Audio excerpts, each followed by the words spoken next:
자, 두 번째 시간도 목사님 말씀 집중해서 잘 들어주시길 바라겠습니다. 자, 지금부터 두 번째 말씀 시작하겠습니다. 네. 먼저 시작하기 전에 영상을 하나 보고 시작하도록 하겠습니다. 우리나라가 전 세계에서 성형 1위래요. 10만 명당 성형하는 사람이 898명. 전 세계 1위예요. 다행히 화장품은 2위예요. 아주 근소한 차이예요. 이겨야 되는데 저걸. 네? 바뀌어야 돼요? 굉장히 아쉬워하고 있어요. 아우 미쳤다. 뭐든지 저렇게 1등을 해야지만 직성이 있거든요. 왜 이렇게 외모에 집중하냐? 야, 외모에 집중하는 거는 그만큼 다른 걸 드러낼 게 약해서 그래요. 이 세상에 사람이 가치 없이 살 수는 없잖아요. 내가 추구하고자 하는 것과 내가 얻고 싶은 게 있어야지 살아요. 근데 내가 원래부터 그걸 가지고 있는 게 강하게 없다면 내 눈에 강하게 쉽게 보이는 거에 휩쓸릴 가능성이 높아요. 우리나라 사회가 왜 성형외과가 많냐? 외모지상주의라서 그래요. 왜 외모지상주의가 됐냐는 거예요. 그 얘기 뭔가 하면 그거를 이길 만한 어떤 다른 가치가 없어서 그래요. 눈에 안 보이는 것들에 대한 인식이 약하면 약할수록 눈에 보이는 것들만 세지죠. 이게 영원한 2등의 한계예요. 왜냐하면 2등은요 그냥 수치에 매달려요. 왜? 수치는 보이기 좋거든요. 그러니까 우리나라가 제일 좋아하는 게 뭐예요? 크고 세고 뭐 이런 거예요. 우리나라가 전 세계 자동차 산업이 굉장히 잘한다는데 우리나라 자동차 산업이 전 세계에서 제일 잘 만드는 기술이 뭐냐 그러니까 엔진이라 그러더라고요. 왜냐? 엔진이 가장 수치로 잘 나타난대요. 그러니까 마력이라든지 토크라든지 수치. 여러분들 핸들링 이런 건 수치로 잘 안 나와요. 서스펜션 이런 느낌이에요. 그러니까 이런 것들은 잘 안 만드는 거. 발달이 안 되는. 영원히 뭔가가 정해지면 거기 따라가야 돼요. 근데 이 정하는 건 누가 정해요? 퍼스트 무버가 정해요. 스마트폰을 좋은 건지는 이미 선진국에서 정하고요. 좋다 그러면 기가 막히게 따라갑니다. 그러니까 뭐예요? 더 작은 거 잘 만들어요. 더 얇은 거 잘 만듭니다. 더 센 거 잘 만들고요. 더 빠른 거 잘 만들어요. 그런데 중요한 건 뭐예요? 왜 만들어야 되는지를 몰라요. 자, 중요한 건 뭐라고요? 왜 만들어야 되는지를 몰라요. 자, 우리가 기가 막히게 쫓아간 데 있죠? 어떤 사람이 학원 다니면 학원 가는데 기가 막히게 쫓아갑니다. 같이 공부해요. 아주 열심히 해요. 근데 정작 내가 왜 공부를 해야 될지, 내가 이 삶을 어떻게 살아야 될지, 물론 지금 여기 있는 우리 학생들한테는 어떻게 보면 큰 숙제이고 또 아직은 생각해 볼 여유가 없었을지 모릅니다. 하지만 한 번쯤은 내 스스로가 나는 왜 이런 삶을 살아야 되는지, 어떤 삶을 살아야 되는지 한 번쯤은 생각해 봤을 거라 생각해요. 제가요 정말 기회가 좋아가지고 6개월을 몬트리올에 갔다 왔습니다. 몬트리올. 근데 그 몬트리올에 가면요 정확하게 동양인들 중에서도 한국인이냐 중국인이냐 일본인이냐를 판명할 수 있어요. 특히 여학생으로 어떻게 할까요? 화장 제일 많이 하고 옷 제일 잘 입는 나라가 어느 나라일까요? 동양인 중에? 우리나라예요. 딱 가면요 제 한국인인 거 대번에 압니다. 화려해요. 반면에 중국과 일본 사람들은 수수합니다. 서양 사람들은요 거의 화장하지 않고 다녀요. 대학생들은. 왜? 공부하기 바쁘거든요. 근데 우리나라 사람들은 공부하기 바쁘지만 화장하는 것도 중요해요. 내가 다른 사람한테 잘 보여야 된다는 그런 이미지가 강하거든요. 제가 왜 이 말씀을 드리냐면요 그 서양 사람들과 우리와의 차이점이 뭐냐, 그 사람들의 안에는 분명한 목적이 있어요. 그것이 하나님을 알던 모르던 자신만의 뚜렷한 가치관이 있기 때문에 이 외모로 보이는 것은 중요하지 않다는 것입니다. 근데 우리는 그것이 없기 때문에 정말 외모를 중요시하고 그 외모에 대한 판단으로 다른 사람을 또 판단하게 됩니다.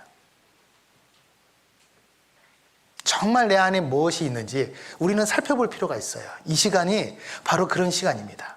왜 하나님은 우리에게 창조를 말씀하셨습니까? 그 창조를 통해서 내 안에 정말 하나님께서 우리 안에 놓으신 것이 얼마나 귀한 것인지를 알라고 말씀하시는 거예요.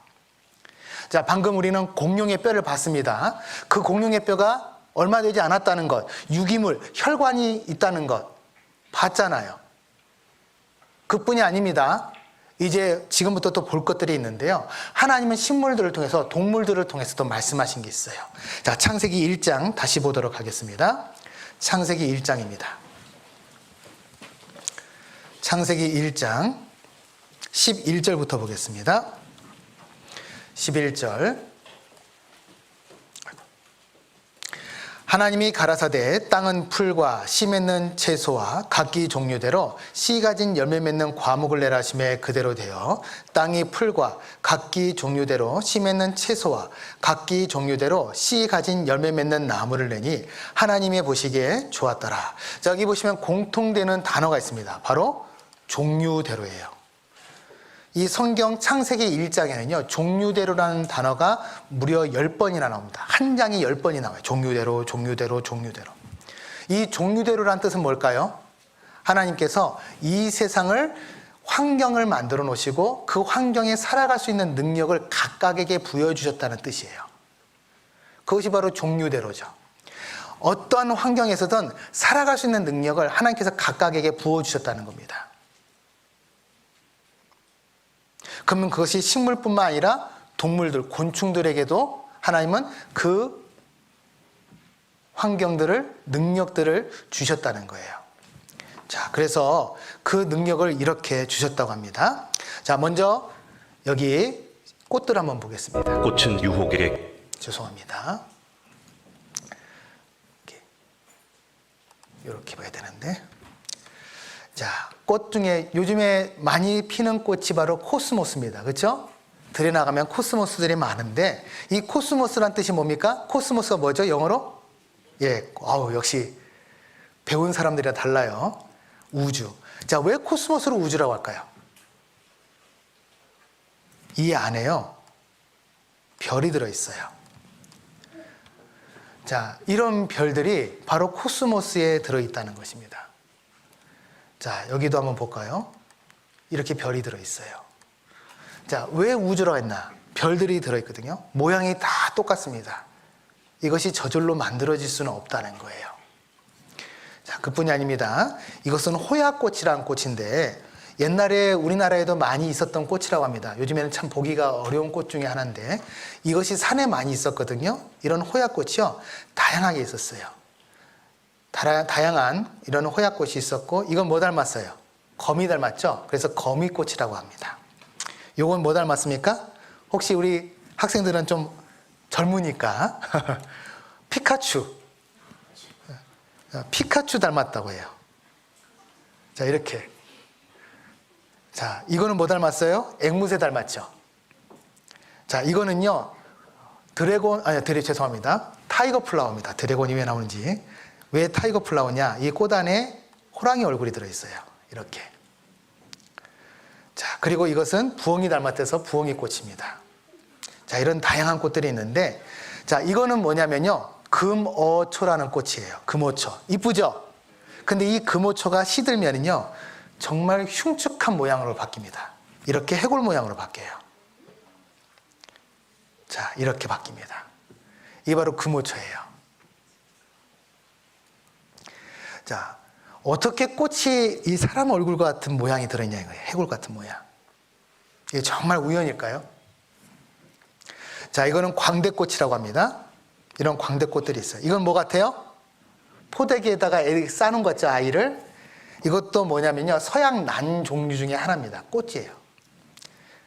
자, 이거는요, 중국에 있는 산하엽이라는 꽃입니다. 산하엽. 근데 이 꽃은요, 그냥 보기에는 평범한 꽃이죠. 그런데 비를 맞으면 투명하게 바뀝니다. 이렇게. 이런 꽃들이 있어요. 절대 우연이 아니라는 거예요. 자, 오리 닮은 꽃도 있고요. 이런 새가 있고, 그리고 이것도 서양 난 중에 하나인데, 서양 난꽃을 이렇게 자세히 보면요, 새가 날아가는 것처럼 모양이 보입니다. 이거는 원숭이 꽃이에요. 원숭이 닮았죠? 이렇게. 이런 다양한 원숭이 꽃들이 있습니다. 자, 이게 정말 우연일까요? 하나님께서 우리에게 보여주시는 거예요. 이런 꽃들이 있다는 것은 하나님이 직접 설계를 하시고 만드셨다는 겁니다. 자, 우리가 씨를 뿌릴 때, 식물에 씨를 뿌릴 때 땅속에 뿌리죠? 그러면 어디가 위로 올라가는지 어디가 땅으로 내려가는지 알고 뿌려요? 그냥 뿌려요? 그냥 뿌리죠? 뿌리는데 놀랍게 씨는요, 정확하게 내려갈 곳을 알고 올라갈 곳을 알아요. 그것은 그 조그만 씨 안에 설계가 되어 있다는 겁니다. 자, 여기 한번 보도록 하겠습니다.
시간이 없으니까 이 정도만 보겠습니다.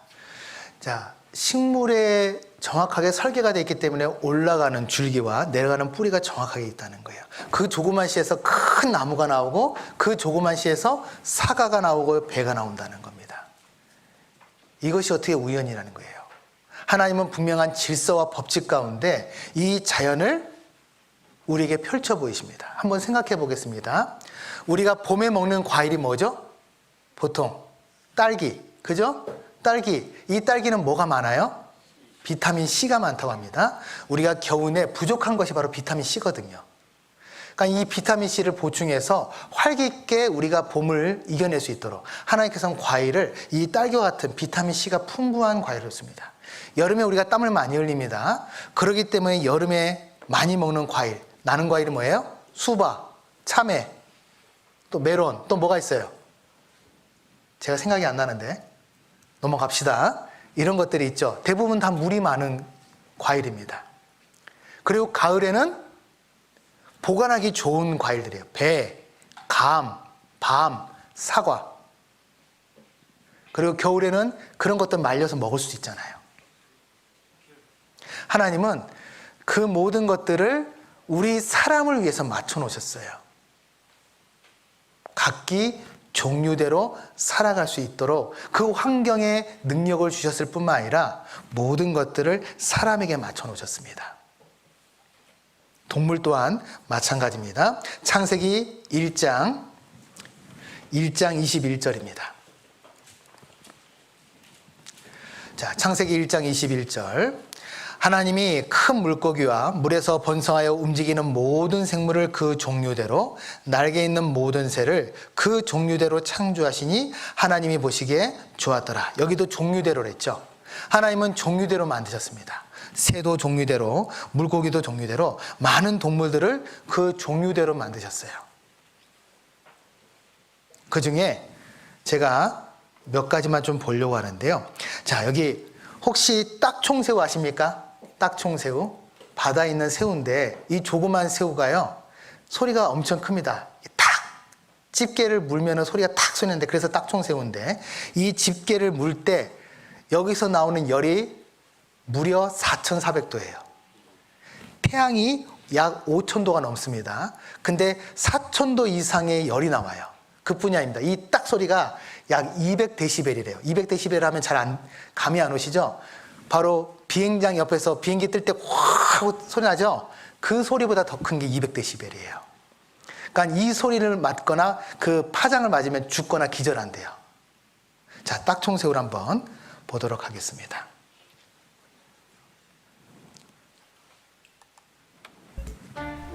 딱총새우. 딱총새우는 세상에서 제일 시끄러운 심해 생물이에요.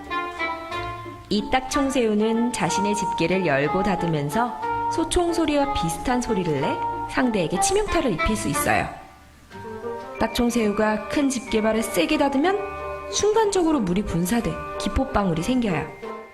이 기포가 날아가면서 온도가 4,700도까지 올라가고 부피가 최대로 팽창해 결국 터지는데요.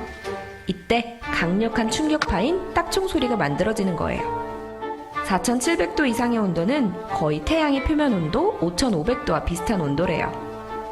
딱총 소리는 200데시벨 이상으로 이 정도면 비행기가 이륙할 때의 소음보다 더 크다고 할 수 있어요.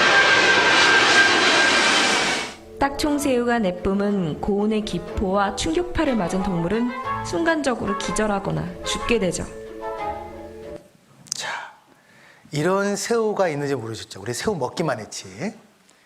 자, 이런 동물들이요, 정말 많습니다. 왜냐?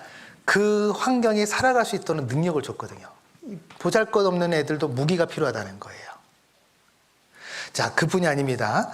자, 이 동물 중에 또 이런 동물이 있는데요. 거미는 어떻게 먹이를 잡죠? 거미줄을 쳐서 잡죠. 근데 거미가요, 돌판매질해서 먹이를 잡는다. 그런 거미 보셨습니까? 바로 남미의 볼라스 거미라고 있는데, 그 볼라스란 뜻이 바로 영어로 볼입니다. 볼, B-A-L-L, 볼. 공을 만들어요. 거미줄로. 그리고 그 줄로 던져서 나방을 잡습니다. 먹이로. 자, 여기도 한번 보도록 하겠습니다.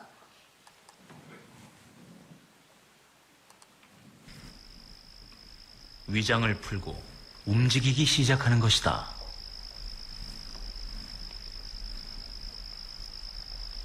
천천히 나뭇잎 밑으로 내려간다.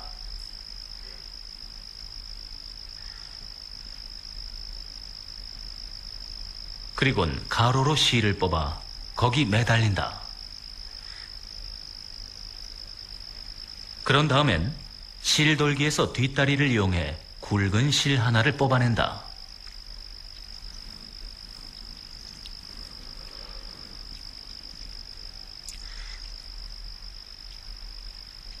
그 끝엔 끈끈한 방울이 달려있다. 이것이 바로 이 거미의 무기다. 거미는 나뭇잎 위로 올라가 가로줄에 자리 잡고 앉아 투척용 밧줄 같은 방울실을 앞발로 붙잡고 있다.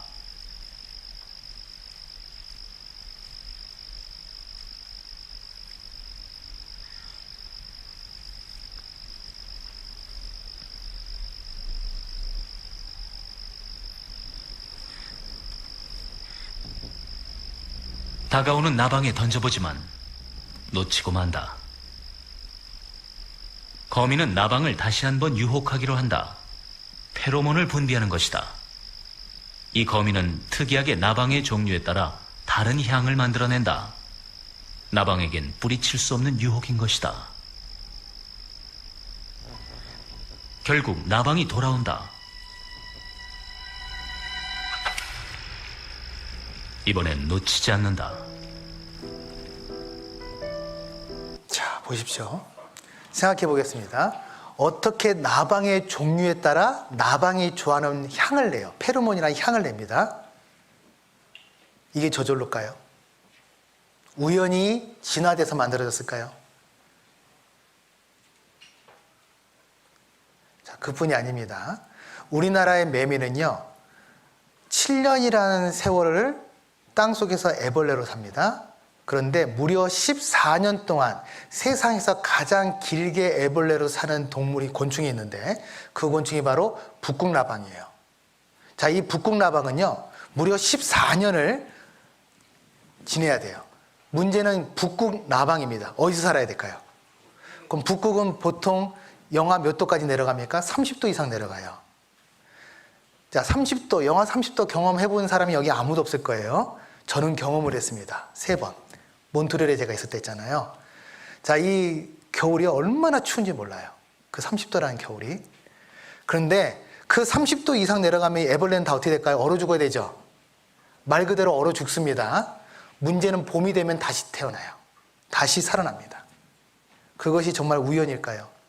하나님은 각기 종류대로 살아갈 수 있는 능력을 주셨다는 겁니다. 자, 여기도 보겠습니다. 이 나방유충은 고체온기를 빌리지 않아도 활동을 시작하는 데 문제가 없다. 눈이 녹고 나면 언제나 가장 먼저 나타나는데 그 생존 방식이 경이롭기 그지없다.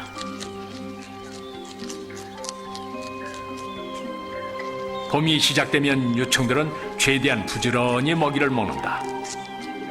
따뜻한 계절은 눈 깜짝할 새에 지나가 버리기 때문이다. 해는 금방 짧아지지만 유충은 아직 나방으로 변신하는 데 필요한 영양분을 충분히 저장하지 못했다. 날지 못하니 북극을 떠날 수도 없다. 유충은 바위 밑에 자리를 잡고 태양의 온기는 빠르게 줄어든다.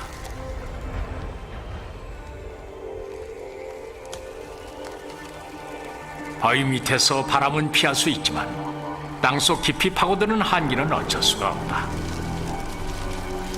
유충의 심장박동이 곧 멈춘다. 유충의 숨이 멎고 몸이 얼어붙기 시작한다. 처음엔 내장, 이어서 피가 얼어붙는다.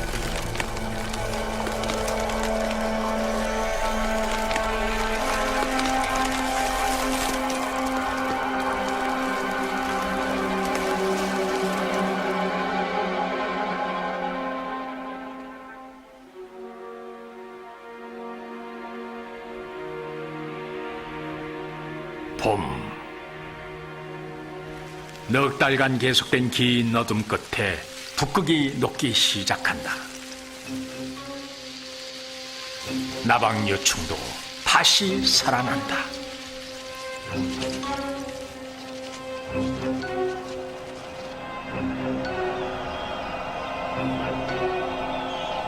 이른 봄, 버드나무의 새싹들이 움틀무려 나방유충은 벌써 먹이를 먹고 있다. 하지만 아무리 빨리 먹어도 올해 안에 필요한 먹이를 다 먹을 길은 없다. 다시 추위가 다가오고 있기 때문이다.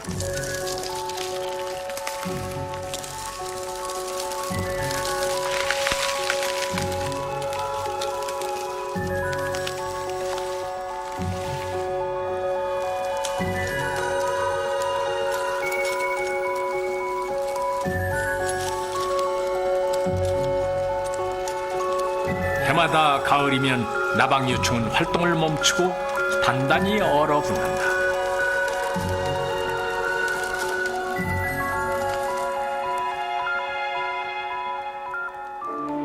하지만 결국 한 번의 특별한 봄은 찾아오고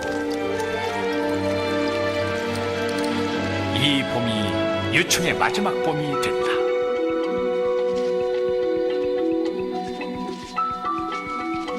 14살이 된 이 유충은 세상에서 가장 나이 많은 애벌레다.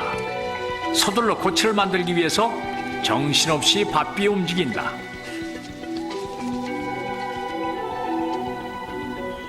유충은 고치 안에서 날아다니고 수색할 수 있는 몸으로 변신한다.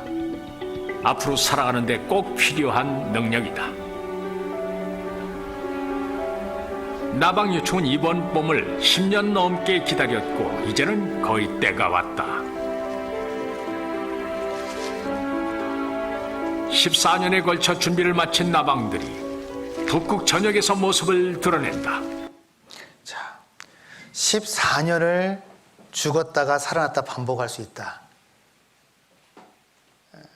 생각해 보십시오. 진화라면은 이 나방은 북극 나방은 다 멸종돼야 돼요. 그렇죠? 이 능력을 갖기 전에 다 멸종이 돼야 됩니다. 그런데 이 북극 나방이 지금도 있다는 것은 얘네들은 하나님께서 종류대로 그 북극에서 살아갈 수 있는 능력을 분명히 보여주셨다는 거예요. 하나님은 살아계십니다. 그 살아계신 하나님께서 이제 우리에게 말씀하십니다. 로마서 1장입니다. 로마서 1장. 로마서 1장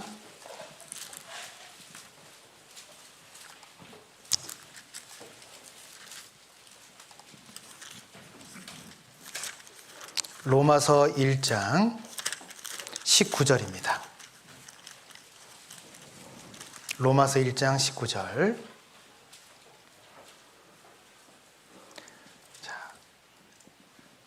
같이 읽겠습니다. 이는 하나님을 알만한 것이 저희 속에 보임이라 하나님께서 이를 저희에게 보이셨느니라. 창세로부터 그의 보이지 아니하는 것들 곧 그의 영원하신 능력과 신성이 그 만드신 만물에 분명히 보여 알게 되나니 그러므로 저희가 핑계치 못할지냐. 하나님은 왜 우리에게 만물을 보이시냐? 바로 핑계하지 못하도록 하셨습니다. 그리고 또 하나가 있습니다. 바로 우리에게 말씀하신 것은 보이지 않는 것들, 하나님의 능력과 신성이 그 만드신 만물에 분명히 깃들었다는 것은 그 뒤에 보이지 아니하시는 하나님이 계시다는 것을 우리에게 증거하시기 위함이에요.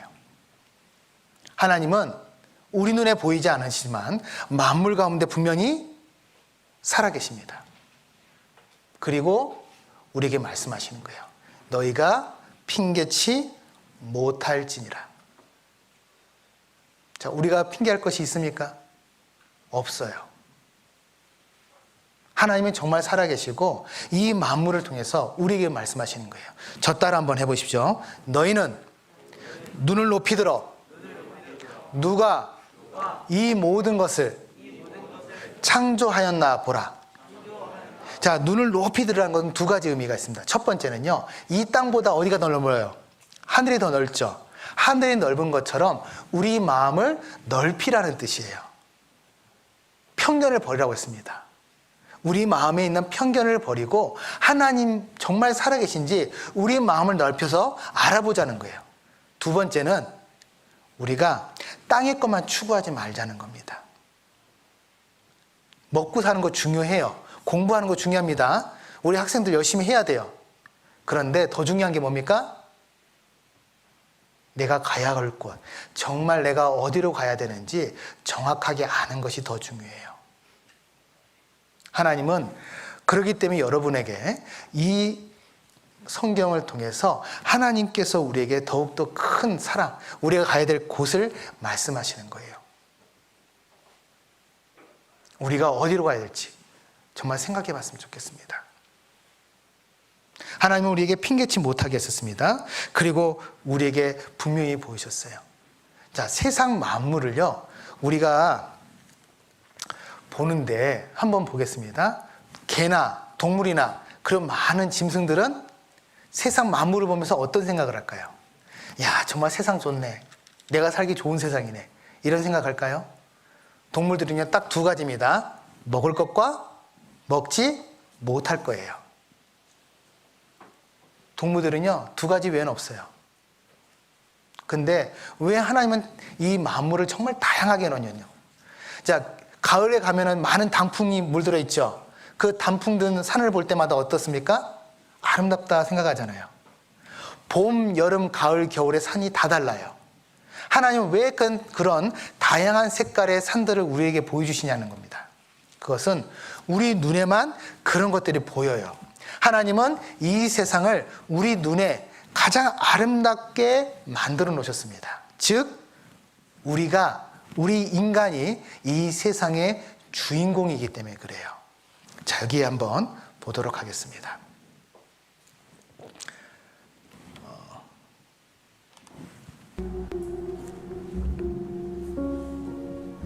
I've had moments where girls would make fun of me for not knowing girly shades, and I felt self-conscious about it. Sometimes I feel like there is a world of color that I'm just sort of missing out on. Color blindness is a situation where, because your eyes are different than someone else's eyes, you don't see the world the same way.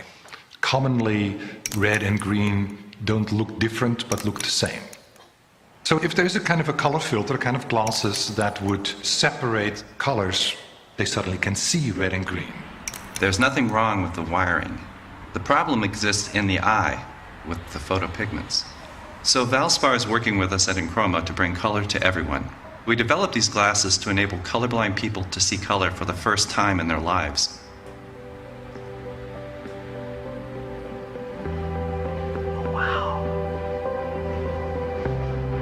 Oh, look at that. Those are like this whole end of the spectrum that I just was completely not aware of. I'm like getting misty. This is amazing.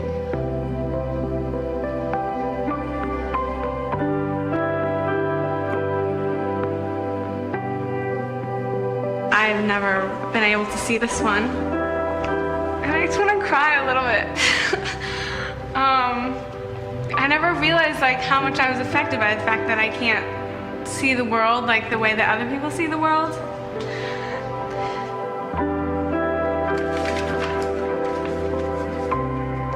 When he's drawing, I see him going in and out of his crayon box like 150 times sometimes. Oh wow, that's cool.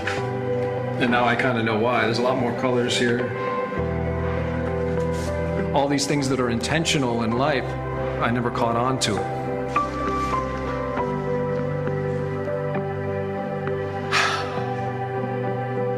In the end, the experience of color is so private that you don't really know how to explain that.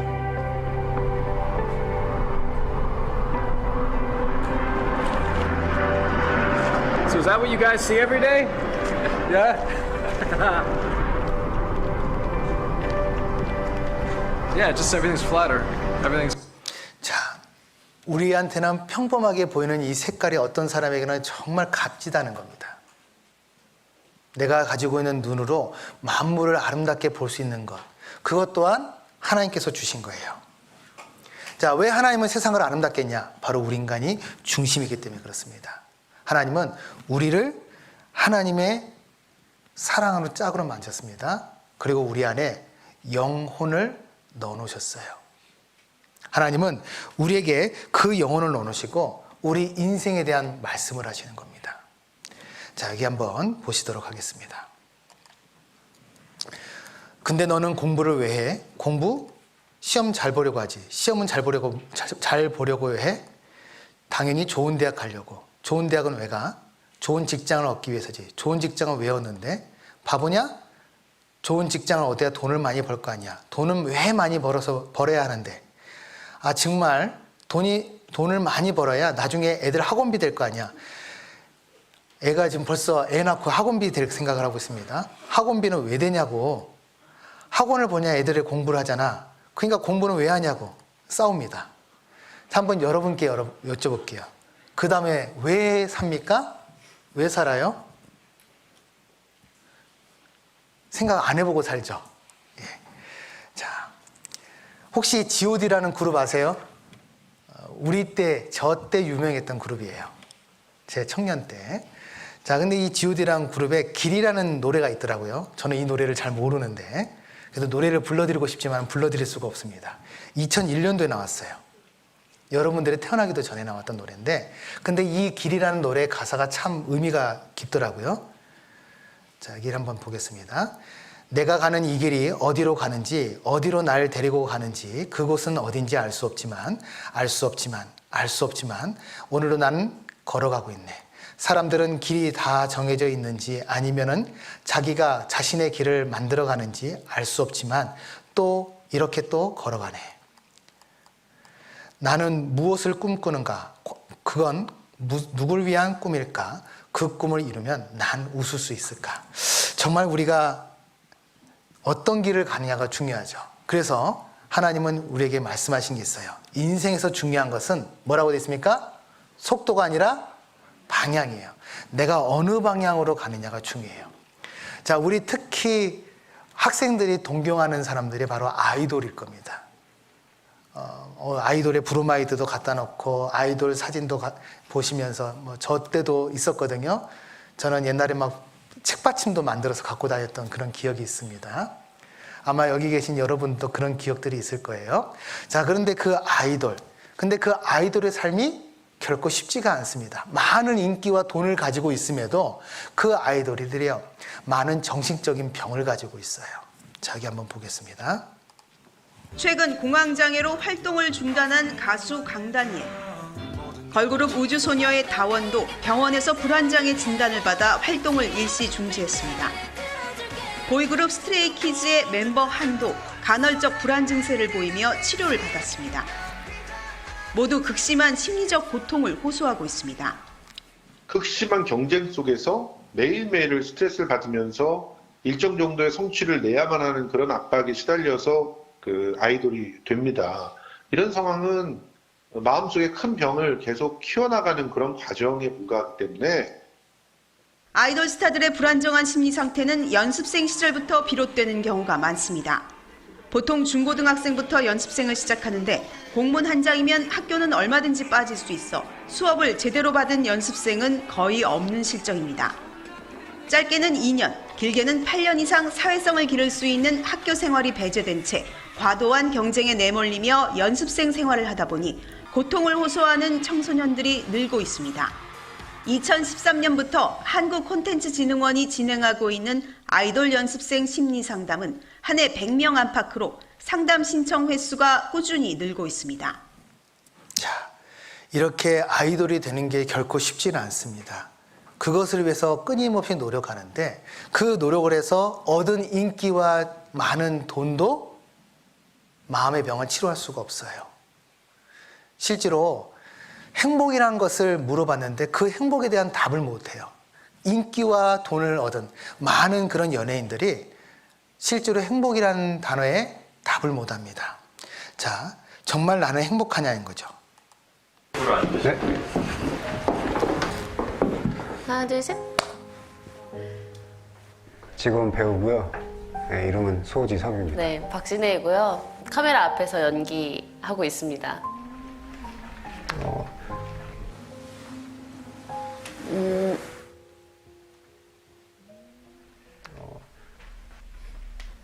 행복하려고 부단히 애쓰는 것 같아요. 행복은 모르겠고 감사해요. 감사는 있어요. 근데 행복 기준을 잘 모르겠어요.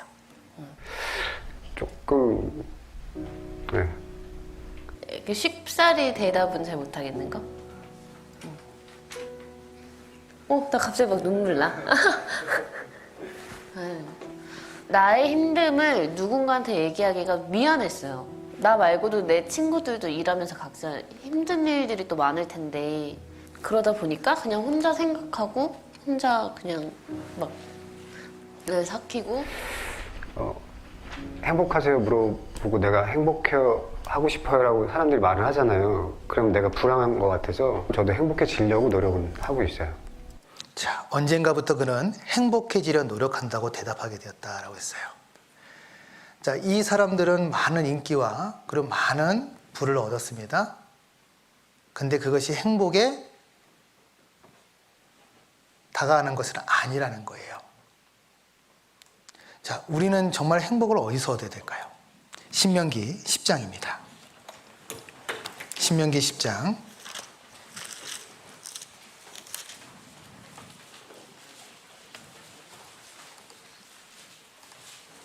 신명기 10장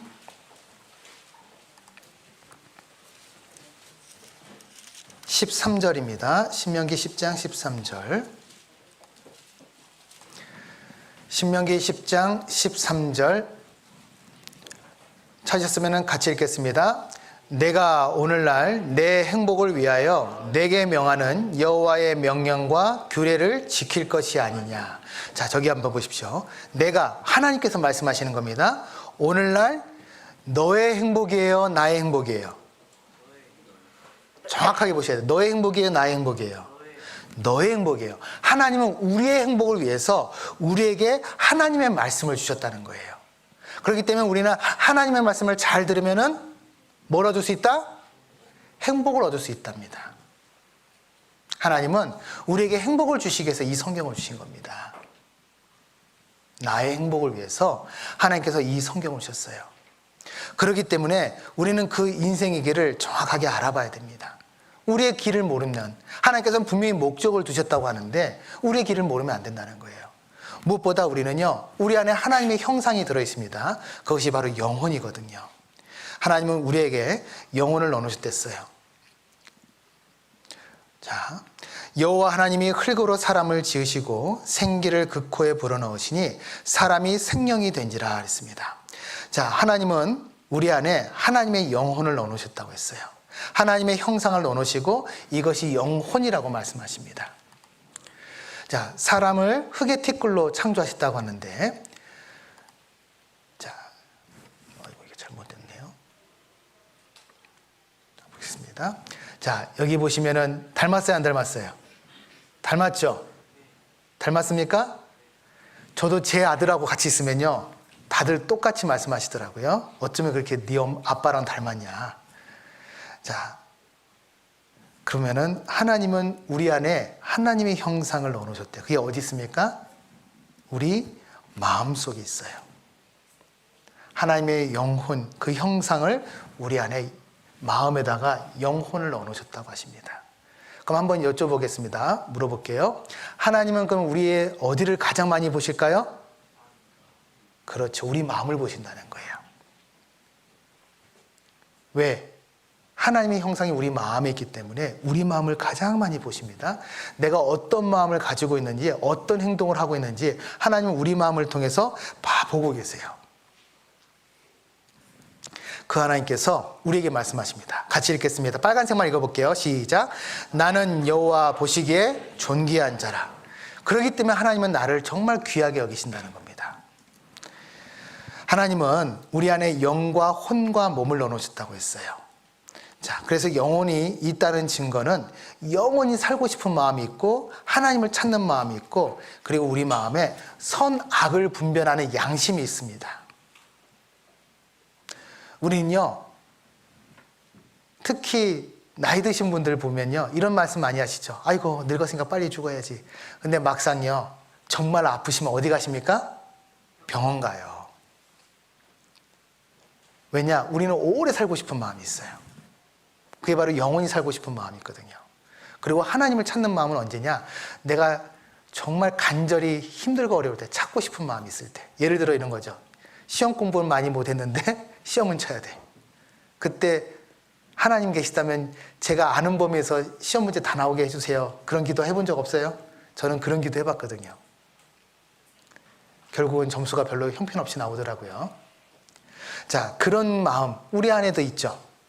그리고 양심이 있습니다. 누가 가르쳐주지 않았는데도 불구하고 내 안에 선과 악을 정확하게 구분하는 마음이 있어요. 그게 하나님께서 우리에게 주신 마음입니다. 그 마음으로 우리가 살아가는데 또 이 마음이 정말 영원히 내 안에 있다는 증거는 뭐냐면요. 사후 세계를 경험한 사람들이 많습니다. 자, 여기 보시면요. 2020년 2월 24일 날 우크라이나에서 일어났는데요. 장례식 도중에 할머니가 살아났어요. 얼마나 놀랬겠어요. 이제 관을 넣으려고 하는데 이래버린 거예요. 관에서. 놀랬겠죠? 자, 그래서 이런 사후 세계를 경험한 사람이 너무나 많다는 겁니다. 1975년 미국 정신과 의사인 레이먼드 무디 주니어의 사후 세계라는 책에도 근사체험, 임사체험을 한 150명의 사례가 소개되어 세계적으로 많은 관심을 얻기도 했습니다. 그렇기 때문에 죽음은 끝이 아니라 영원한 곳을 향한 뭐라고요? 출발이라 라고 했어요. 그래서 우리가 사후 세계를 경험하는 일이 분명히 있다는 겁니다. 임세차원을 경험하는 일이 분명히 있어요. 죽음 위에 내가 나의 시체를 보는 일이 생깁니다. 저도 그런 분 두 분 만났거든요. 근데 이 두 분이요, 한 분은 경상도, 한 분은 충청도 계셨던 분인데 제가 이 두 분하고 말씀을 이제 나누는데 그분이 두 분이 경험한 것이 똑같더라는 거예요. 왜 그럽니까? 가는 곳이 같기 때문에 그래요. 우리가 가는 곳이 분명히 있습니다. 하나님은 그래서 우리에게 말씀하시는 거예요. 우리는 죽음 뒤의 세계, 사후의 세계에 대하여 정말 무엇이 있는지 알지 못합니다. 많은 시각, 많은 이야기들이 있지만 그 어떤 것도 사후 세계에 대하여 명확하게 이야기해 주고 있지 못합니다. 자, 그러면 누가 말씀해 주실까요? 바로 하나님이 성경으로 말씀해 주십니다. 우리가 그 가는 길을 분명히 알게 해주신 거예요. 그렇기 때문에 우리는 그 하나님을 올바로 알아야 됩니다. 창조가 사실이고 그리고 그 창조가 이루어진 모든 것들이 우리 인간을 위해서고, 우리 인간을 왜 하나님께서 위하시냐? 하나님의 형상이 내 안에 들어와 있기 때문에 그렇습니다. 내 안에 뭐가 있다고요? 영혼이 있어요. 그리고 그 영혼이 있다는 것은 우리가 이제 하나님 앞에 생각할 것이 있습니다. 바로 하나님을 만나야 된다는 거예요. 우리는 하나님을 만날 준비를 해야 됩니다. 하나님께서는 우리가 그 하나님을 만나기를 준비하라고 하세요. 근데 우리가 만날 준비가 안 돼 있습니다. 왜요? 우리 안에는 하나님과 우리 사이를 가로막고 있는 것이 있거든요. 자, 그것이 있는데 여기를 한번 보시겠습니다.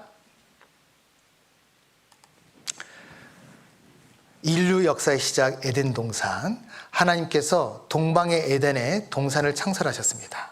자, 첫째 이름은 비손, 둘째 강은 기혼, 셋째 강은 히데겔, 넷째 강은 유브라데인데요. 자, 칠판에 가서 제가 좀 써보도록 하겠습니다.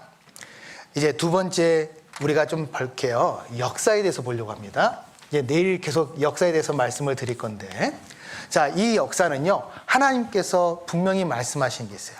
시작과 끝을 분명히 말씀하시는데, 그 시작과 끝 가운데 우리에게 말씀하시는 게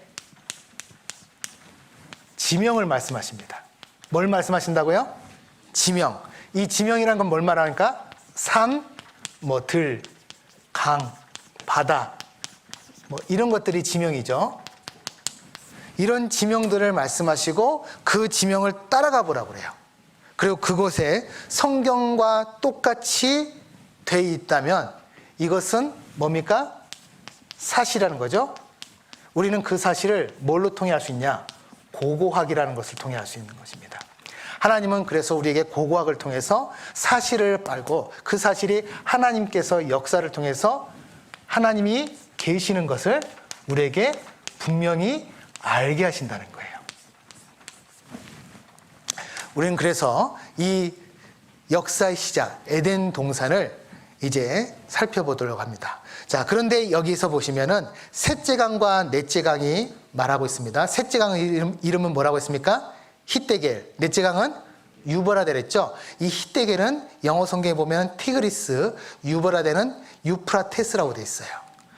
자, 세계 4대 문명 발생지가 있는데 이 메소포타미아 안에 여기가 바로 중동 지방입니다. 티그리스와 유프라테스 강이 있습니다. 이렇게 두 개 강이 흐르고 있는데요. 이 유브라데와 티그리스, 히데겔이 강이 흐르고 여기에 페르시아만이 있어요. 그래서 이 지역을 바로 메소포타미아 지역이라고 하고, 여기가 바로 성경에서 말하는 에덴 동산 자리라고 합니다. 자, 근데 나머지 두 개 강은 모르잖아요. 근데 이 나머지 두 개 강이 발견이 됐습니다. 티그리스와 유프라테스는 현재도 실존. 사라진 강 비손과 기온은 첨단 과학기 규명, 미국 우주왕복선이 고대 강줄기를 발견했다고 했는데요. 자, 이것이 바로 큰 강줄기예요. 사막 밑에 이 강줄기를 발견한 것입니다. 그리고 이것을 알 수 있는 게, 옛날에는 이 사막이 아주 비옥한 땅이었다는 걸 우리가 알 수 있어요. 큰 강이 흘렀다기 때문에. 근데 지금은 이 강줄기가 마르고 여기가 사막이 됐다는 것입니다. 페르시만 지역에 발견된 수천 개 이르는 동물의 유해는 이 지역이 사냥감이 풍부했음을 말해준다. 고대에 있던 강줄기의 경로를 따라 형성된 것임을 알 수 있다고 했죠. 그렇기 때문에 이 고고학자들은 에덴의 위치가 정확하게 추정된다. 에덴 동산은 뭐라고요? 실제로 존재했다고 말하고 있어요. 자, 그리고 또 하나는 이 에덴 동산이 있었다는 것을 알 수 있는 게 바로 석유를 통해서 알 수 있습니다. 석유는 현대 문명의 기반이나 상징이랬죠. 근데 이 석유가 어디서 가장 많이 나오냐? 이 메소포타미아 문명, 바로 이 중동 지방에서 가장 많이 나옵니다. 근데 이 석유는 뭘로 만들어지죠? 바로 동물의 사체로 만들어집니다. 동물과 식물의 사체로. 그래서 땅속 깊이 매장되었다는 것을 알 수 있습니다. 성경에는 이미 그 내용이 자세히 기록되어 있습니다. 뭐가요? 오래전에 살았던 육지와 해안의 동식물들의 유해. 자, 이것이 성경에 이렇게 있습니다. 같이 읽겠습니다. 너의 영화와 광대함이 에덴 모든 나무 중에 어떤 것과 같은고, 그러나 내가 에덴 나무와 함께 지하에 내려갈 것이요. 지하로 내려갔대요. 그게 뭐라고요? 바로 그 지역에 뭐가 나오고 있습니까? 석유가 나오고 있어요. 자, 그리고 또 하나가 있습니다. 조상이 하나라고 하거든요. 성경에서는 에덴 동산에 아담과 하와, 아담을 하나님께서 먼저 창조하시고 아담의 갈비뼈를 빼서 그것으로 하와를 만드셨다고 합니다. 근데 정말 조상이 하나일까? 인류의 조상은 유전적으로 하나다. 그것을 알 수 있는 게 미토콘드리아 Y염색체 아담이라고 하는데요. 여기서 한 가지만 보겠습니다. 이 Y염색체, 성염색체는 X와 Y라고 하는데 혹시 이거 배우셨습니까? 안 배운 우리 학생들. 예, 알겠습니다. 쉬워요.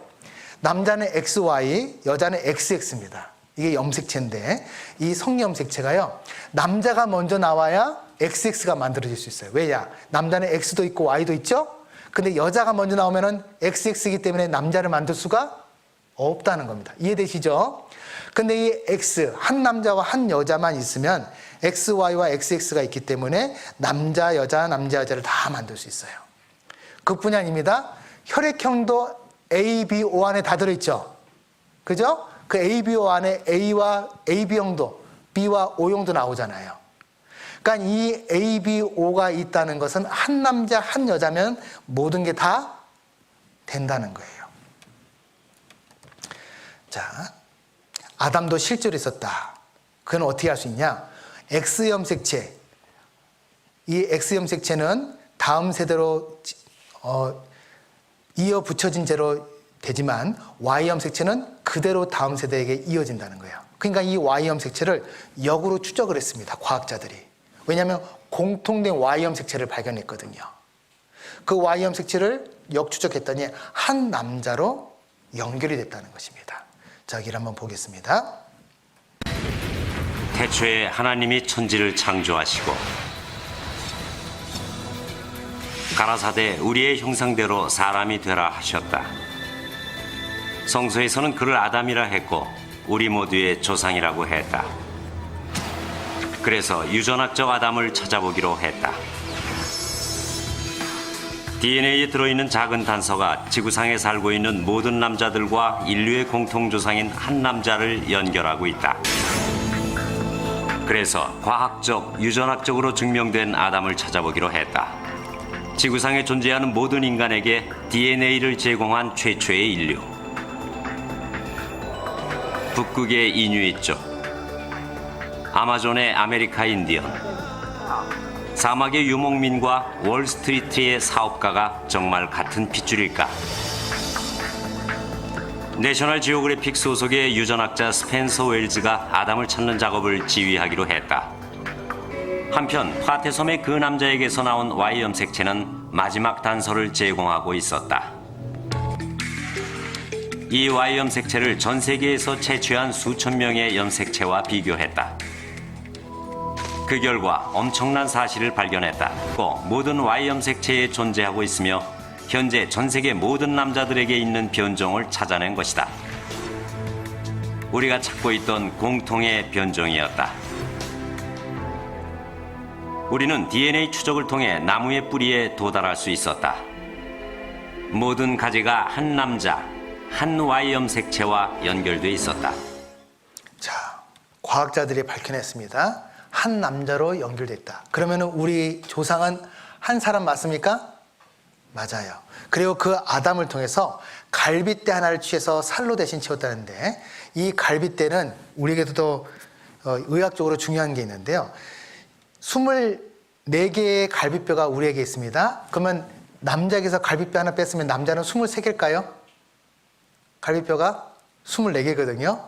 그러면 왜 갈비뼈를 뺐냐? 유독 이 갈비뼈에는요, 재생이 가능한 그 세포가 들어있어요. 그 세포를 바로 골수세포라고 하는데 이 골수세포는 손상된 장기나 조직 회복을 그리고 재생을 가능하게 합니다.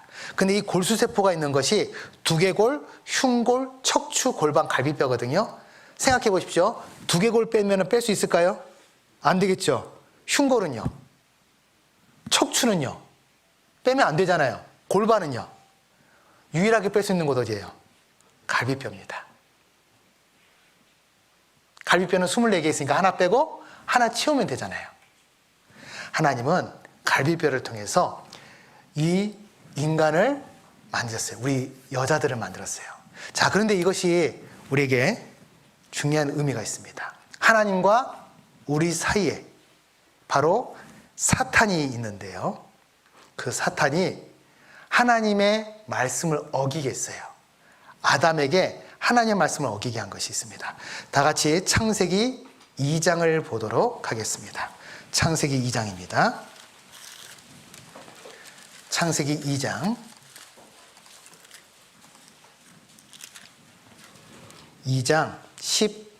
16절입니다. 2장 16절 같이 읽겠습니다. 여호와 하나님이 그 사람에게 명하여 가라사대 동산 각종 나무의 실과는 내가 임의로 먹되 선악을 알게 하는 나무의 실과는 먹지 말라. 내가 먹는 자는 정령 죽으리라 하시냐. 자, 정령 죽는다는 것은 뭐예요? 반드시 죽는다는 것입니다. 자, 그런데 이 아담과 하와에게 하나님께서는 분명히 말씀하셨습니다. 먹는 자는 정령 죽으리라. 근데 그때 이 사탄이 하와에게 왔어요. 선악과를 보고 있는 하와에게 왔습니다. 그리고 하와에게 말합니다. 야, 하나님이 동산 각종 나무의 실과를 먹지 말라 하시더냐? 아니, 하나님이 이 동산에 있는 나무들은 다 먹어도 되는데 선악을 알게 하는 나무 실과는 먹지도 만지도 말라고 하셨어. 아니야, 먹어도 돼. 먹으면 어떻게 되는 줄 알아? 너희들이 하나님처럼 높이 올라갈 수 있어. 하나님이 그걸 못하게 하기 위해서 너희에게 먹지 못하도록 하신 거야. 자, 하나님은 선악과 먹으랬어요? 먹지 말랬어요? 먹지 말라 했죠? 근데 사탄은 뭐라고 합니까? 먹으라고 합니다. 자, 그러면 우리는 하나님 말씀을 들어야 돼요? 사탄 말을 들어야 돼요? 그런데 이 아담과 하와는 누구 말을 들었습니까? 그래서 선악과를 먹게 돼요. 이 선악과를 따먹음으로 말미암아 아담과 하와에게 죄가 들어오게 됩니다. 이 죄라는 것은 하나님과의 관계가 끊어지고 바로 마귀와의 관계가 연결이 된 거예요. 그리고 그 죄가 들어오고, 자, 우리 인류는 한 사람으로부터 시작됐겠죠? 그러면 우리는 모두 다 아담의 자손들이라는 겁니다. 그러면은 모든 사람은 뭘로 태어나요? 죄인으로 태어납니다. 우리는 죄를 가지고 태어났어요. 생각해 보십시오. 아까 하나님은 우리 마음을 제일 많이 보신댔죠? 내 마음을 하나님 편에 비쳤을 때 정말 떳떳한 사람이 얼마나 많을까요? 얼마나 될까요? 아마 아무도 없을 겁니다. 왜 그렇습니까? 내 마음이 하나님을 만날 수 없다는 걸 알기 때문에 그래요. 하나님은 그래서 우리에게 이렇게 말씀하십니다. 로마서 5장 12절 같이 읽겠습니다. 이러므로 한 사람으로 말미암아 죄가 세상에 들어오고 죄로 말미암아 사망이 왔나니 이와 같이 모든 사람이 죄를 지었으므로 사망이 모든 사람에게 이르렀느니라. 사망이 모든 사람에게 이르느니라. 그러니까 사람은 반드시 죽어야 안 죽어요? 죽어요. 하나님께서 먹지 말라는 그 선악과를 따먹음으로 말미암아 죄값으로 이 죽음이 온 겁니다. 그리고 우리는 누구 핑계 댈 것이 없습니다. 내가 죄를 선택했거든요. 내가 나쁜 짓을 하고 내가 다른 사람 괴롭히고 내가 나쁜 행동을 통해서 내가 선택을 한 것입니다. 하나님은 그래서 우리에게 말씀하세요. 이제 우리는 하나님께서 말씀하신 걸 봐야 됩니다. 인생의 혼은 위로 올라가고 짐승의 혼은 아래 곧 땅으로 내려가는 줄은 누가 알아? 인생의 혼은 어디로 간다고요? 위로, 하나님께 간다는 거예요. 사람이 죽으면 사람은 영과 혼으로 나눠집니다. 자, 육은요, 몸은 바로 흙으로 만들어졌기 때문에 흙으로 돌아갑니다. 영혼은 하나님께로 왔기 때문에 하나님께로 돌아가요. 자, 죽었다는 표현을 다른 말로 뭐라 합니까? 돌아가셨다 그죠? 어디로 와서 어디로 가는 겁니까? 하나님께로 와서 하나님께로 돌아가는 거예요. 우리 영혼이 하나님께로 다시 돌아갑니다. 그럼 우리는 뭘 해야 됩니까? 하나님 만날 준비를 해야 돼요. 자, 전도서 12장 7절 같이 읽겠습니다. 흙은 여전히 땅으로 돌아가고 신은 그 주신 하나님께로 돌아가기 전에 기억하란 뭡니까? 기억하란 건 뭡니까? 선택하라는 거예요. 너는 어느 편에 설래? 이래도 하나님이 없냐? 이래도 내 말이 거짓이냐? 이 말씀이에요. 기억하라. 반드시 하나님 만난다는 것입니다. 여러분들이 하나님을 만날 준비를 하는 것이 저의 소망이에요. 제가 여러분들에게 전할 수 있는 것, 정말 귀한 것을 드리려고 이 자리에 있는 겁니다. 그래서 내일도 하루 한 분도 빠짐없이 이 자리에 함께 참석하셔서 이 말씀으로 하나님 만날 준비를 하셨으면 좋겠습니다. 기도하고 마치겠습니다. 주님, 오늘부터 시작된 우리 중고등부 성경 강연에 비록 주말에 시작되고 일주일에 이틀간 하는 말씀이지만 우리 학생들의 마음을 열어주시고 그 가운데 하나님의 사랑이 심겨질 수 있도록 인도하여 주시기를 원합니다. 내일 또 계속되는 말씀 가운데 주님께서 역사하셔서 우리 귀한 영혼들 하나님께서 다 구원받을 수 있도록 인도하여 주시옵소서. 언제나 우리를 사랑하시는 예수님 이름으로 기도드립니다. 아멘. 수고하셨습니다.